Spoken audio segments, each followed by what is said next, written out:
देखो, सबसे पहली बात हमारी कमजोरी क्या है, हम परेशान हो जाते हैं। संसार में देखो तो परेशान, परमार्थ की तरफ देखो तो हम परेशान हो, ये हमारा आदत स्वभाव बन गया परेशान होना।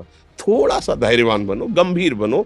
कोई भारी से भारी विपत्ति में परेशानी स्वीकार करके विपत्ति से थोड़ी निकला जाता। सुलझो, ठीक है, ये विपत्ति आई, समस्या आई, इसका समाधान होगा। ऐसा थोड़ी कि हमें नष्ट कर देगी। अगर अभी हमारी बड़ी हानि हो जाती है, हम कल इससे बड़ा लाभ प्राप्त कर सकते हैं। हमको एकदम बिल्कुल गंभीर रहना है, इतने कमजोर नहीं बन जाना। अब वो गए तो क्या होगा, अब वो वस्तु गई तो क्या, पद गया तो क्या होगा। प्रयास किया था, ये पद मिला था, इससे बड़ा पद प्राप्त करूंगा, मैं इससे बड़ा महान बनूंगा। ठीक है, एक बार गिर गया, गलती हो गई, दंड भोगूंगा, फिर इससे ज्यादा संयम में रहूंगा। बिल्कुल, मतलब एकदम फ्रेश दिमाग रखना चाहिए। और अपने लोग क्या है, जरा सी बात में एकदम पछड़ा कर लेते हैं, एकदम कमजोर हो जाते हैं। ये बिल्कुल ठीक नहीं है। हम जीवन भर की यात्रा की बात कह रहे हैं, भारी से भारी कष्ट में भी मुस्कुराना, तो हमें बल मिला है, हमें भगवान की कृपा का दर्शन हुआ है, हमें उनका दुलार दिखाई दिया है। अगर ऐसे तो भाग जाते हैं, फिर परमार्थ में थोड़ी चलना होता है। आज जो आप सुन करके लाभ लेने की चेष्टा कर रहे हो ना, ये केवल प्रवचन नहीं है, ये जीवन है। अगर ये जिए ना होते ना, तो ये इसका प्रभाव नहीं पड़ता, फिर वाणी का प्रभाव नहीं पड़ता। हम इसीलिए कहते हैं, जैसे आप लोग एकदम परेशान हो जाते हैं, जब बोलो क्या हमसे ज्यादा परेशानी होगी, दोनों किडनी खराब, दवाई लाने के लिए पैसे नहीं, पानी रखा है हम उठ के पी नहीं सकते, भीषण शरीर में कष्ट, भीषण बुखार, क्योंकि किडनी फेल, जरा में बुखार, खाने को क्या, रोटी मांग के लाओ। अगर वहां सब्जी मिलती तो लाल मिर्च ऐसी पड़ के मिलती थी कि पा नहीं सकते थे। आप सोचो, पानी लाना है तो मुझे लाना है, पीना है तो मुझे पीना है। अगर मैं हारता तो कहां पहुंच जाता, क्या स्थिति होती। नहीं, मरना है, पर कदम पीछे। कोई दिन ऐसा नहीं जिस दिन सेवा ना की हो, जिस दिन सेवा ना गए हो। गुरु जी की सेवा में जाना है, पहले अपने को स्वस्थ साबित करना है। सेवा ही नहीं लेंगे, तुम बीमार हो, तुम कष्ट में, वैसे उनकी दृष्टि परेशान थी, सेवा की, आके लेट गए। फिर हिम्मत की, अपनी श्री जी की सेवा की, मधुकरी नहीं गए, 3-3, 4-4 दिन भोजन नहीं गए, पर सेवा नहीं छोड़ा, दिनचर्या नहीं छोड़ी। और उसका प्रधान कारण संयम, ब्रह्मचर्य, भगवत आश्रय, नाम जप, कभी हारने नहीं दिया। अभी भी थोड़ी देर बाद डायलिसिस शुरू हुआ, हारने, आपको हारे हुए नजर आ रहे हैं। शरीर में पीड़ा है, किडनी फेल है, ऐसा थोड़ा हम स्वस्थ बैठे हैं, पीड़ा है, बार बार प्यास लगती है, थोड़ा थोड़ा पानी मिलता है, हर, लेकिन हम आनंदित हैं, हम प्रसन्न हैं। हम लड़ाई में हारे नहीं हैं, ना हारेंगे, हम जीत चुके हैं। हम अपने मालिक के भरोसे में अपना सब बात, तो वो, ये हम अपनी बड़ाई नहीं बता रहे, हम आपको बता रहे समस्या।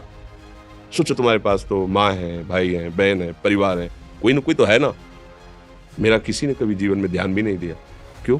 बचपन से बाबा जी बन गए, किसी से प्यार नहीं, किसी से संबंध नहीं, कोई जानकारी नहीं, हम कहाँ हैं, वो कहाँ है, किसी से कोई मतलब नहीं। अच्छा, जवान साधु कौन श्रद्धा करे? कभी गांव जाने की हिम्मत नहीं पड़ती कि रोटी मांग ले, पता नहीं लोग क्या सोचेंगे, क्या भावना कर ले। हम दरवाजे पे खड़े हैं, क्या कैसी भाव, जो हमारे सामने आकाश वृत्ति से आया यौवन अवस्था में, वही पाया, अन्यथा भूखे रह गए। जब हम हर समय अपने को विवेक के द्वारा सावधान रखे, तो हम कभी निराश नहीं हुए, कभी उदास नहीं हुए, कभी ऐसा नहीं लगा कि यार हम दुखी, कभी नहीं लगा। उसी का फल है कि उस सुख का संकेत मिल गया जहां दुख की निशानी भी नहीं है, वही उसी के बच्चे हो। हम सब उसी धातु से बने हुए हैं। हम इतना क्यों परेशान हो जाते हैं? हम ये देखते हैं, अपने लोग थोड़ी बात बिगड़ गई परेशान, नहीं बिगड़ी तो बिगड़ जाने की संभावना में परेशान है। आज सुख है, लेकिन कल सुख छिन जाएगा, तो हम आज के सुख में सुखी ना होकर कल के दुख की आने की संभावना में भयभीत हो, तब क्या हमारी सोच रह गई? हमको इतना बलवान बनना है कि सुख और दुख दोनों हमको छू न सके। भारी से भारी सुख की व्यवस्था है तो अहंकार नहीं, हर्षित होकर किसी का अपमान न करे कि हम धनी, हम पदाधिकारी, अमुक। भारी से भारी दुख आया तो हमें किसी के सहयोग की जरूरत नहीं, हम फिर अपने कदम बढ़ाएंगे, हम फिर जुड़ी हुई अपनी भावनाओं को सजाएंगे। मस्त जीवन, एकदम तुम अविनाशी के बच्चे हो।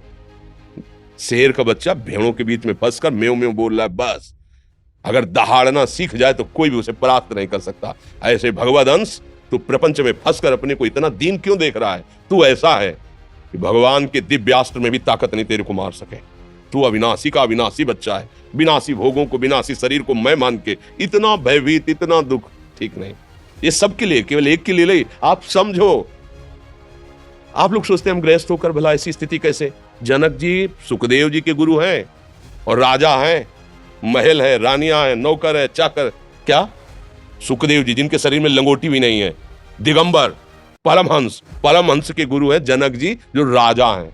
समझो, आप ऐसा ना सोचे कि हम नौकरी कर रहे हैं, हम संसार में, हम गृहस्थ हैं, हम आध्यात्मिक की ऊंचाई पर नहीं चढ़ सकते। नहीं, आप एक सरकारी नौकरी या आप किसानी या व्यापार करते हुए आप एक अध्यात्म की ऊंचाई में चढ़ सकते हैं। और अध्यात्म ही है जो तुम्हें इस माया के दुख सुख से ऊपर उठा सकता है। दूसरा, चाहे जितनी संपत्ति आ जाए, आप सुखी नहीं हो सकते।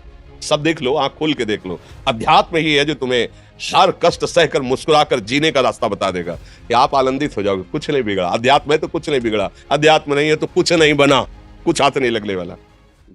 दोस्तों, आपको वीडियो पसंद आई हो तो चैनल को सब्सक्राइब करना, लाइक करना और कमेंट करते रहना।